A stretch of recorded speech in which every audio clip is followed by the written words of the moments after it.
नमस्ते दोस्तों, स्वागत है हमारे चैनल पर।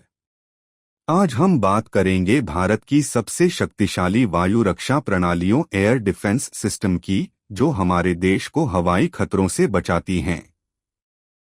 चाहे वो लड़ाकू विमान हो, मिसाइलें, ड्रोन हो या बैलिस्टिक मिसाइलें, भारतीय सेना के पास हर खतरे का जवाब है। तो चलिए जानते हैं न सिस्टम्स के बारे में। अगर आपको डिफेंस टॉपिक्स पसंद हैं तो लाइक, सब्सक्राइब और बेल आइकन जरूर दबाएं। वायु रक्षा सिस्टम यानी वो हथियार और तकनीक जो हवाई हमलों से देश की रक्षा करते हैं।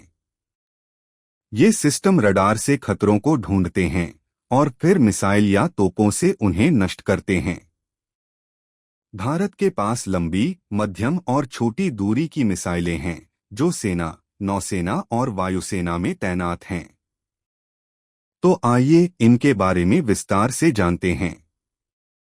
पहले नंबर पर है रूस से लिया गया S-400 ट्रायम्फ। ये दुनिया की सबसे बेहतरीन वायु रक्षा प्रणालियों में से एक है। इसकी रेंज 400 किलोमीटर तक है, यानी ये विमान, मिसाइल और यहां तक कि स्टील्थ जेट को भी मार गिरा सकता है, जिसे रूस से खरीदा गया है। अभी भारत के पास 3 स्क्वाड्रन सक्रिय हैं और 2 और जल्द जुड़ने वाले हैं। ये सिस्टम पाकिस्तान और चीन की सीमाओं पर तैनात हैं। अब बात स्वदेशी आकाश सिस्टम की। इसे डीआरडीओ ने इसे बनाया है और ये 25 से 45 किलोमीटर तक के टारगेट को निशाना बनाता है। वायुसेना के पास 15 स्क्वाड्रन हैं, यानी लगभग 360 मिसाइलें तैयार हैं। सेना के पास 4 रेजिमेंट हैं और 2 और जल्द आएंगे। ये सिस्टम एलओसी और अन्य संवेदनशील इलाकों में तैनात है। इसका नया वर्जन आकाश, जिसकी रेंज 70 से 80 किलोमीटर तक मार करता है। ये पूरी तरह भारत में बना है और सेना व वायुसेना इसे बड़े पैमाने पर इस्तेमाल करती है। इसका रडार राजेंद्र कई टारगेट को एक साथ ट्रैक कर सकता है। अभी हाल ही में जो ऑपरेशन सिंदूर चलाया गया था, जिसने आकाश सिस्टम ने काफी अच्छा काम किया है, तो इससे उम्मीद है कि इस सिस्टम के और भी बड़े नंबर में ऑर्डर किए जाएंगे।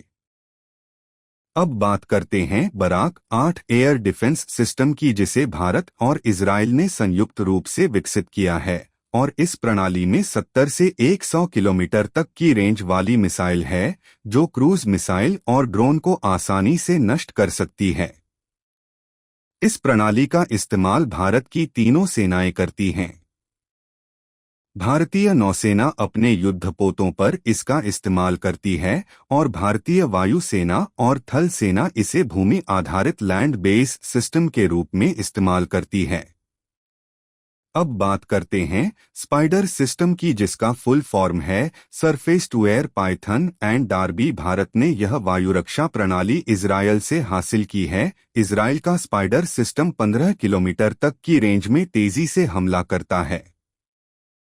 ये सिस्टम वायुसेना के ठिकानों की रक्षा करता है। ये सिस्टम ड्रोन और हेलीकॉप्टर जैसे खतरों को तुरंत खत्म करते हैं।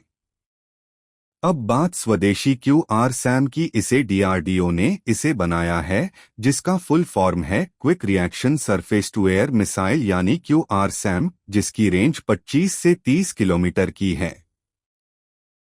ये सिस्टम भारतीय थल सेना के मोबाइल यूनिट को एयर कवर देता है। ये सिस्टम ड्रोन और हेलीकॉप्टर जैसे नजदीकी खतरों से निपटते हैं। इसे लिमिटेड नंबर में इंडियन आर्मी में इस्तेमाल किया जाता है। अब हम अगले भाग में नेक्स्ट सिस्टम के बारे में बात करेंगे, इसलिए इस जानकारी के साथ हम इस वीडियो को यहीं समाप्त करते हैं। आपको ये वीडियो कैसा लगा हमें कमेंट करके जरूर बताएं। जय हिंद, जय भारत।